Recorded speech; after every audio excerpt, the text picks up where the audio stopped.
প্রিয় শিক্ষার্থী ভাই বোনেরা, এইবার আসা যাক আরেকটি গাণিতিক সমস্যায়।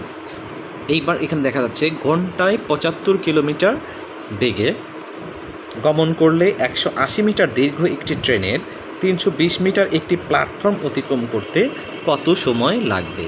তাহলে এই ক্ষেত্রে কিন্তু এবার খুঁটি না, এবার কিন্তু ১৮০ মিটার দীর্ঘ একটা ট্রেনের ৩২০ মিটার একটা প্ল্যাটফর্ম অতিক্রম করতে হচ্ছে। তার মানে তাকে টোটাল অতিক্রম করতে হচ্ছে ১৮০ মিটার নিজের দৈর্ঘ্য প্লাস ৩২০ মিটার একটি প্ল্যাটফর্ম।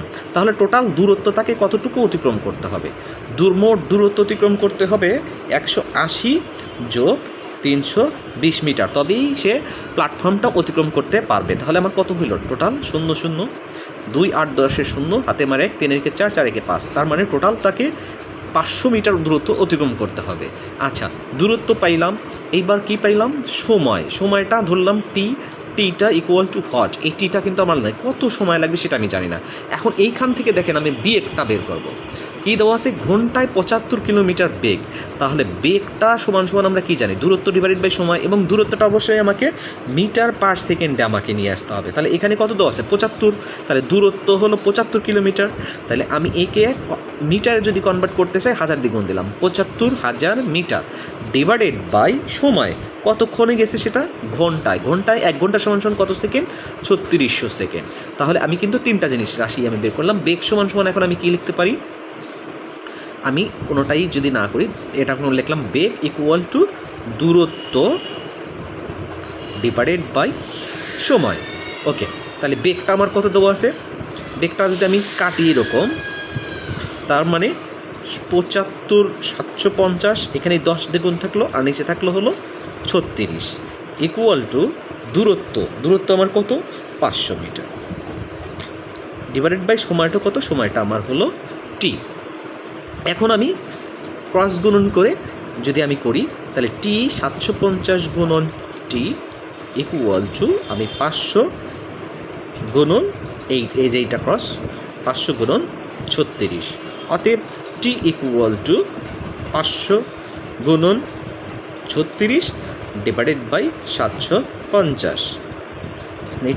এইটা শূন্য কেটে দিলাম। ৫ 10 50, ৫ 15 ৭৫, ৫ দুগুণে ১০, ৩ ৫ 15, ৩ 12 ৩৬, তাহলে ১২ দুগুণে ২৪, তার মানে আমার বাড়ালো ২৪ সেকেন্ড।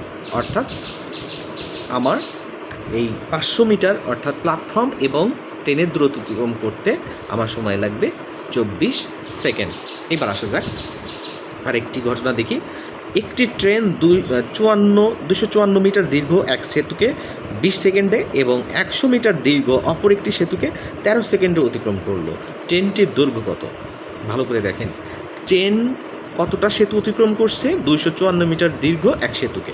তার মানে যখন কোনো সেতুকে ট্রেন অতিক্রম করতে চাইবে, তার মানে এইটা যদি সেতুর প্রান্ত হয়, এটা সেতুর প্রান্ত, তাহলে ট্রেনের এই জায়গায় শেষ প্রান্ত হইতে হবে। তার মানে ট্রেনটা যদি সেতুকে অতিক্রম করতে চায়, তাহলে সেতুকে এই ২৫৪ মিটার তো অতিক্রম করবেই, সাথে তাকে ট্রেনের দৈর্ঘ্য পর্যন্ত অতিক্রম করতে হবে। এবং ট্রেনের দৈর্ঘ্য কত? আমার সেই ট্রেনের দৈর্ঘ্য জানি না, আমি ধরে নিলাম সেই ট্রেনের দৈর্ঘ্যটা আমার কত? ক মিটার, বা হ্যাঁ ক মিটার। তাহলে তাকে প্রথম ক্ষেত্রে আমাকে কত মিটার দৈর্ঘ্য অতিক্রম করতে হচ্ছে? ২৫৪ মিটার যোগ ক মিটার, এইটা হলো দূরত্ব। এটা কত? দূরত্ব। কত সেকেন্ডে? ২০ সেকেন্ডে। তাহলে দূরত্বকে যদি আমি সময় দিয়ে ভাগ দেই, তাহলে আমি কি পাই? বেগ। তাহলে বেগ সমান সমান আমি জানি কি? দূরত্ব ডিভাইডেড বাই সময়। তাহলে প্রথম ক্ষেত্রে কতটুকু দূরত্ব অতিক্রম করা লাগতেছে? ২৫৪ মিটার যোগ ট্রেনের দৈর্ঘ্য ক মিটার, এতটুকু দূরত্ব অতিক্রম করা লাগতেছে, এবং সেটা কত সেকেন্ডে সে করতেছে? ২০ সেকেন্ডে। তাহলে ২০ দিয়ে আমি ভাগ দিলাম। ২০ দিয়ে যদি আমি ভাগ দিই, তাহলে প্রথম ক্ষেত্রের বেগ আমি পাইলাম। এখন এই সেম কনস্ট্যান্ট বেগ নিয়ে, এই ঠিক সেম বেগ নিয়ে সে আরেকটা কাজ করেছে। সেটা কি? সে অপর একটি ১০০ মিটার দীর্ঘ অপর একটি সেতুকে ১৩ সেকেন্ড অতিক্রম করলো। তার মানে সে কিন্তু বেগ কিন্তু ওঠানামা করাই নাই, সুতরাং বেগটা কনস্ট্যান্ট থাকছে। অর্থাৎ প্রথম ক্ষেত্রে যে বেগে গেছে, পরেরটার ক্ষেত্রেও ঠিক সেম বেগে গেছে। তাহলে দ্বিতীয় ক্ষেত্রে যে বেগটা আমার সেম, তার মানে বেগ সমান সমান দ্বিতীয় ক্ষেত্রে তাহলে কতটুকু দূরত্ব অতিক্রম করছে? দ্বিতীয় ক্ষেত্রে ঠিক 100 মিটার দীর্ঘ অপর একটা সেতু, তাহলে সেতুর দূরত্ব 100 মিটার আর ট্রেনের নিজের দূরত্ব কত মিটার?